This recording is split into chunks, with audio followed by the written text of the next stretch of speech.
Kaum muslimin sidang salat Jumat yang senantiasa dirahmati dan dimuliakan oleh Allah Subhanahu wa taala.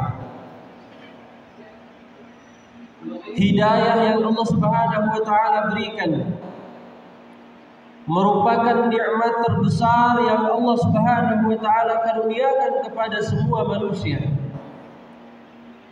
Hidayah yang Allah Subhanahu wa taala berikan ini merupakan nikmat yang terbesar yang Allah Subhanahu wa taala berikan kepada semua manusia. Dan yang terbesar dari semua itu Allah Subhanahu wa taala menyebutkan adalah nikmat Islam. Hidayah berada di atas agama Islam yang mulia ini. Karena sebabnya lah Allah Subhanahu wa taala menyebutkan bahwasanya siapa yang mencari agama selain daripada agama Islam maka tidak akan diterima oleh Allah Subhanahu wa taala.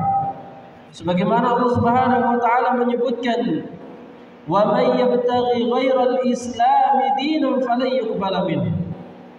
Siapa yang mencari agama selain daripada agama Islam, agama yang diridhoi oleh Allah Subhanahu wa taala, fala yuqbala min, maka tidak akan pernah diterima oleh Allah Subhanahu wa taala.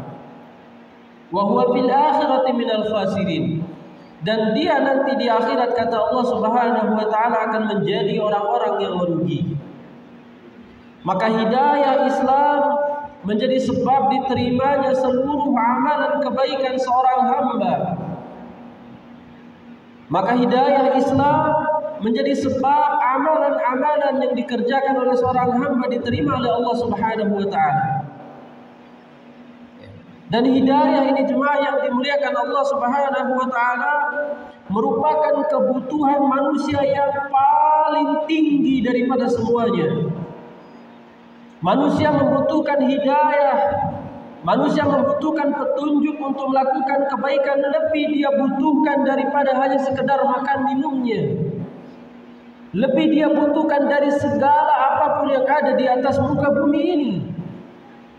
Karena sebab Allah Subhanahu wa taala mengatakan, "May yahdillahu fahuwal muhtadi." Siapa yang diberikan petunjuk oleh Allah Subhanahu wa taala, maka dialah orang yang diberikan petunjuk oleh Allah Subhanahu wa taala.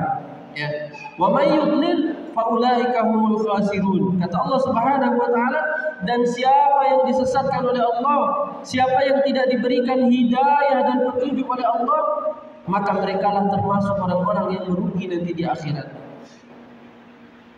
Maka hidayah ini menjadi faktor terbesar kesuksesan, keselamatan, bahkan kebahagiaan seseorang di akhirat disebabkan oleh faktor hidayah ini, jemaah yang dimuliakan Allah.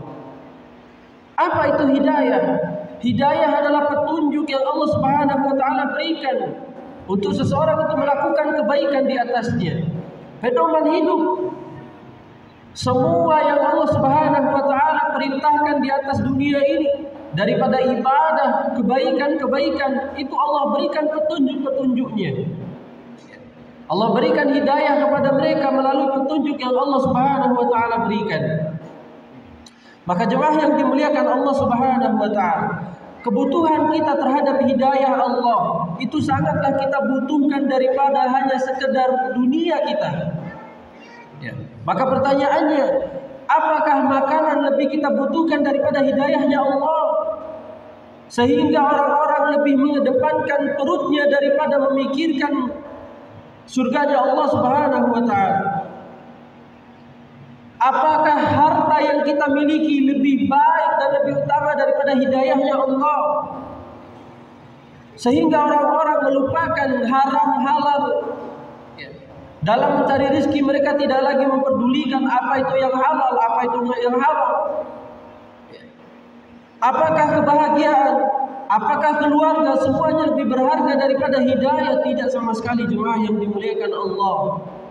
Kalaulah seandainya dunia kita, harta kita, makanan kita itu lebih berharga daripada hidayah, maka Allah akan memerintahkan kita untuk minta makan sama Allah Subhanahu wa taala. Tapi yang Allah perintahkan minta hidayah sama Allah, lebih kurangnya kita meminta 17 kali minimal dalam sehari. Kita baca dalam sholat kita, di luar sholat kita membaca ihdinas siratal mustaqim. Ya Allah, tunjukilah kami jalan yang lurus. Allah perintahkan kita untuk meminta hidayah itu, petunjuk itu, supaya kita tidak salah jalan dalam agama ini, jemaah yang dimuliakan Allah. Ya. Kebutuhan kita terhadap hidayah ini sungguh luar biasa. Karenanya Allah Subhanahu wa taala memerintahkan kita untuk senantiasa meminta hidayah tersebut. Kalaulah hidayah itu tidak penting, Nabi sallallahu alaihi wasallam tidak akan berdoa. Ya. Allahumma inna nas'alukal huda wat tuqa. Nabi tidak akan berdoa meminta hidayah, tapi karena pentingnya hidayah dan petunjuk ini, jemaah yang dimuliakan Allah, sehingga Nabi Shallallahu Alaihi Wasallam mengajarkan kita untuk senantiasa memohon hidayah kepada Allah Subhanahu Wa Taala. Karena hati kita itu gampang sekali untuk cenderung melakukan keburukan. Hati kita gampang sekali untuk terpengaruh dengan keburukan-keburukan. Maka Nabi Shallallahu Alaihi Wasallam mengajarkan kita untuk senantiasa minta petunjuk dan hidayah dari Allah Subhanahu Wa Taala. Ya. Maka jemaah yang dimuliakan Allah Subhanahu wa taala, ada 4 bentuk hidayah yang Allah Subhanahu wa taala jelaskan. Yang pertama, ada yang bentuknya hidayah umum. Dan hidayah umum ini diberikan oleh Allah Subhanahu wa taala kepada seluruh manusia, baik itu dia non-muslim, baik itu dia muslim, ataupun orang-orang yang kafir, kepada Allah Subhanahu wa taala Allah ilhamkan hidayah ini. Contoh misalnya Allah Subhanahu wa taala memberikan hidayah kepada manusia, bisa membedakan yang manfaat, bisa membedakan yang mana yang tidak bermanfaat. Bahkan orang non-muslim, orang muslim, mereka bisa membedakan mana hal-hal yang bermanfaat dan mana yang tidak bermanfaat. Dan ini adalah hidayah umum yang Allah Subhanahu wa taala berikan. Makanya Allah Subhanahu wa taala menjelaskan dalam Al-Quran surat Taha ayat ke-50, kata Allah, qala rabbuna alladhi a'ta kulla syai'in khalqahu thumma hada. Ya, kata Nabi Musa alaihi salam, ya, dialah Allah Subhanahu wa taala Tuhan kami yang telah memberikan semua makhluknya kewajiban, yang telah memberikan semua makhluknya pekerjaan.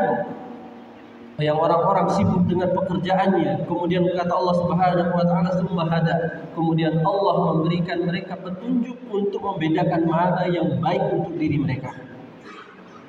Ini merupakan hidayah yang Allah Subhanahu wa taala berikan kepada seluruh makhluk, sehingga semua makhluk bisa membedakan mana yang baik untuk dirinya, mana yang tidak. Ini betapa maha baiknya Allah Subhanahu wa taala. Tidak membedakan mana yang beriman, mana yang tidak. Karena memang Allah Subhanahu wa taala Maha Pengasih lagi Maha Penyayang. Kemudian bentuk yang kedua, jemaah yang dimuliakan Allah Subhanahu wa taala, hidayah yang berupa penjelasan, yang berupa keterangan yang datangnya dari Allah Subhanahu wa taala. Allah Subhanahu wa taala menyebutkan tentang wajibnya salat. Allah Subhanahu wa taala menyebutkan tentang wajibnya puasa, memerintahkan hal-hal yang Allah Subhanahu wa taala perintahkan untuk ibadah. Ini merupakan hidayah ketika Allah Subhanahu wa taala menjelaskan larangan berbuat kerusakan. Allah Subhanahu wa taala melarang untuk berbuat kufur kepada Allah. Ini semua bentuknya hidayah yang Allah Subhanahu wa taala jelaskan. Ketika Allah Subhanahu wa taala memberitahukan kepada kita tentang wajibnya berbakti kepada kedua orang tua, ini hidayah.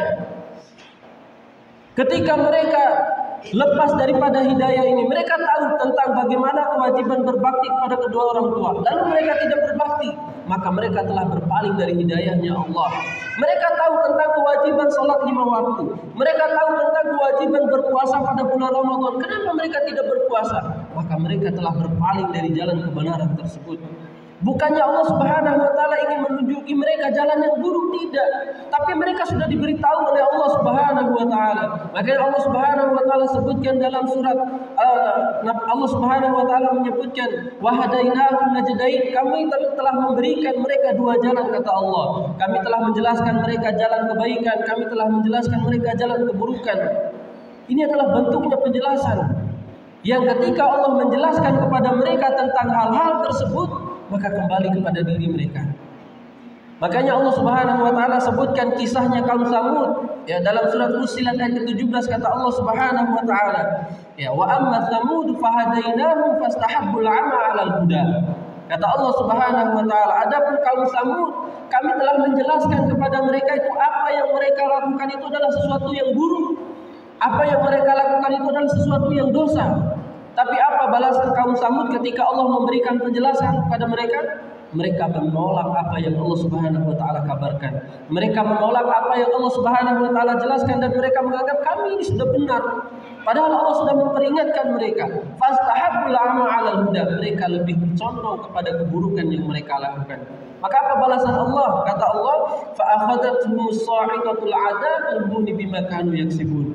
Kami menjadikan petir yang sangat luar biasa menyambar mereka semua atas apa yang mereka lakukan.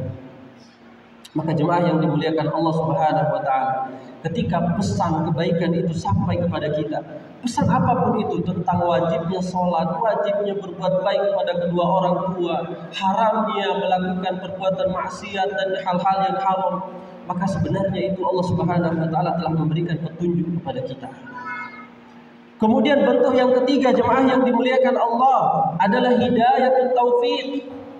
Dan ini adalah hidayah yang Allah tanamkan dalam hati seseorang. Dan ini adalah kelanjutan dari hidayah yang kedua tadi. Ketika Allah memberikan penjelasan tentang hal-hal yang baik, Allah tanamkan dalam diri kita itu sesuatu yang lebih condong kita terhadap kebaikan. Allah tanamkan kepada diri setiap manusia dalam hatinya untuk bisa membedakan yang baik dan buruk. Ketika Allah Subhanahu wa taala memberikan mereka penjelasan tentang yang baik, hakikatnya mereka tahu, percaya. Mereka percaya dengan adanya Allah. Mereka percaya dengan kewajiban-kewajiban yang Allah perintahkan.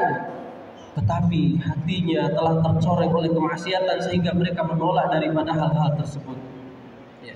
Maka jemaah yang dimuliakan Allah Subhanahu wa taala, ini merupakan hal-hal yang di luar daripada manusia lakukan. Ketika mereka melakukan hal-hal tersebut, hakikatnya mereka telah menjerumuskan diri mereka terhadap hal kebinasaan. Yang mereka menolak daripada ajaran Allah Subhanahu wa taala, ketika Allah menjelaskan kepada mereka tentang wajib-wajibnya melakukan kebaikan kepada Allah, nyatanya mereka juga tidak mau melakukan kebaikan. Maka tidak ada yang disalahkan kecuali diri mereka sendiri. Kemudian bentuk hidayah yang terakhir jemaah yang dimuliakan Allah Subhanahu wa taala, hidayah yang terbesar di sisi Allah Subhanahu wa taala, kita dimasukkan oleh Allah Subhanahu wa taala ke dalam surga-Nya. Sebagaimana yang disebutkan oleh para penghuni surga ketika Allah memasukkan mereka ke dalam surga, kata mereka, alhamdulillahilladzi hadana li hada.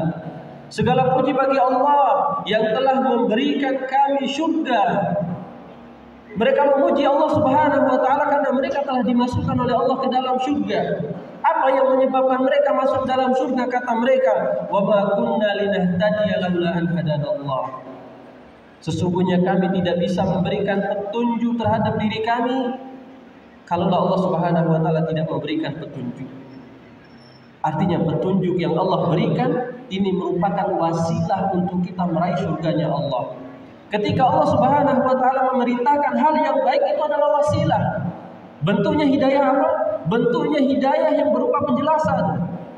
Penjelasan tentang hal-hal yang baik itu akan menjadi wasilah kita ke dalam surganya Allah. Namun ketika hati kita menolak untuk melakukan kebaikan itu, maka hakikatnya kita telah menolak surganya Allah Subhanahu wa taala. Berapa banyak panggilan Allah setiap harinya? Allahu Akbar, Allahu Akbar. Betapa banyak manusia yang lalai daripada panggilan tersebut. Panggilan untuk mereka untuk meraih surganya Allah. Hayya 'alas shalah, ayo kita salat. Ketika mendengar panggilan Allah, apakah ada sedikit terbetik dalam hati kita untuk memanggil, untuk memenuhi panggilan tersebut? Kalaulah kita gelisah dengan panggilan Allah, kemudian kita menolak panggilan tersebut, hakikatnya kita telah menjerumuskan diri kita. Namun ada juga orang yang bersungguh-sungguh dia berusaha untuk memenuhi panggilan Allah. Hayya 'alal falah. Dia berusaha merangkak dari rumahnya walaupun dengan tongkat, walaupun dengan kaki yang pincang. Karena faktor hidayah jemaah yang dimuliakan Allah. Maka jemaah yang dimuliakan Allah, mudah-mudahan pesan yang singkat ini bisa menjadi motivasi kita untuk senantiasa beribadah kepada Allah, senantiasa mendekatkan diri dengan Allah Subhanahu wa taala, dan semoga Allah Subhanahu wa taala memberikan taufik dan hidayahnya kepada kita. Barakallahu li wa lakum fil Qur'anil azim wa nafa'ani wa iyyakum bima fihi minal ayati wa dzikril hakim wa taqabbala minni wa minkum tilawatahu innahu huwal ghafurur rahim.